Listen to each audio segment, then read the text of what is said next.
Je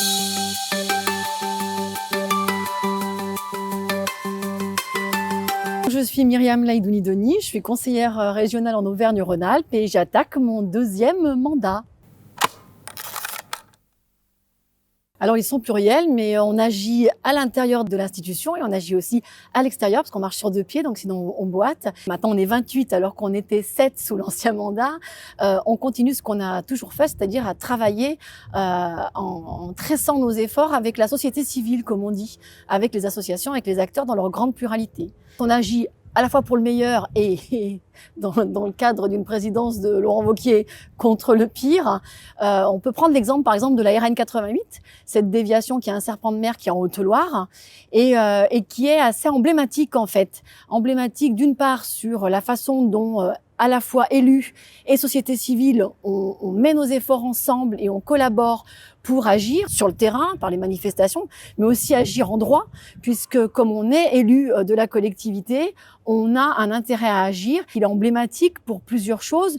D'une part parce que, il associe, il cristallise tous les enjeux de notre temps, c'est-à-dire la question de l'environnement, la question sociale, puis la question de la démocratie, avec les petits soucis de corruption, de conflits d'intérêts, etc., comme beaucoup de gros projets comme ça. Et puis, il est emblématique aussi d'un projet qui est aux antipodes de notre temps. C'est le truc préhistorique et le nouveau monde est là et il faut tendre vers ça. Donc, à la fois, on lutte contre quelque chose, mais en luttant contre quelque chose, on propose autre chose. Et c'est ça qui est intéressant. Ça permet à des gens très, très différents de se réunir sur un projet positif, dire, on veut pas de ça parce que on veut autre chose, parce que c'est un autre projet qu'il faut pour répondre aux enjeux de justice à la fois sociale et environnementale. On est en lien, nous, sur le territoire, avec les acteurs. Et quand on a des projets qui s'inscrivent dans ce qu'on a porté pendant la campagne dans notre programme, on va essayer de faire en sorte de les mettre au courant des dispositifs, de quelle manière ils peuvent proposer leur projet de façon à ce que ce projet, il rentre dans les cases ou en tout cas qu'il soit audible par la majorité. Ça, c'est le travail de couloir. Et là, on a des avancées. Et puis, il y a le travail dans l'hémicycle au niveau de médiatique, sur la scène publique, sur la scène politique. Et le travail juridique est un travail politique. On ne dissocie pas les deux. Parce que si on voulait faire des recours à chaque fois qu'il y a des entraves au droit, on passerait notre temps à faire des recours. Donc on cible bien les recours qui ont un enjeu politique. Dans une majorité dirigée par Laurent Wauquiez, nous qui sommes de l'ancien mandat, on a déjà bien compris que rien n'avancerait parce que ce type-là, ça soit sur la démocratie, ça soit sur l'intérêt général, ça soit sur pratiquement tout, si ce n'est son intérêt à lui. Donc clairement, dans l'hémicycle, ce sont des joutes oratoires, ce sont des combats et montrer que nous on tient la route. On tient la route parce qu'on est force de proposition. Là, on va bientôt attaquer le débat budgétaire.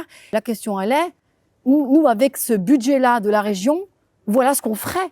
Voilà les arbitrages que nous ferions et comment est-ce qu'on ventilerait, comme on dit, l'argent. On est sur le combat politique, que ce soit dans l'Assemblée ou que ce soit dans les couloirs, sur le terrain.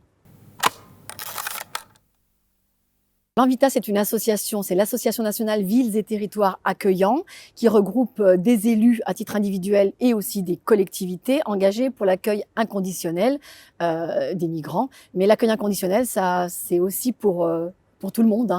On laisse personne de côté. Et c'est une association qui est née en 2018 et qui est née de la volonté de beaucoup d'élus qui étaient déjà engagés sur le territoire bien avant et qui se sont dit là il faut qu'on se fédère, il faut pas que les collectivités qui veulent agir pour l'accueil inconditionnel se retrouvent seules. Et donc on agit, c'est un réseau de villes mais aussi des régions, pas la mienne évidemment, de départements, etc. Et en lien toujours avec la société civile, avec la solidarité sur le territoire. Il y a de quoi faire actuellement, évidemment.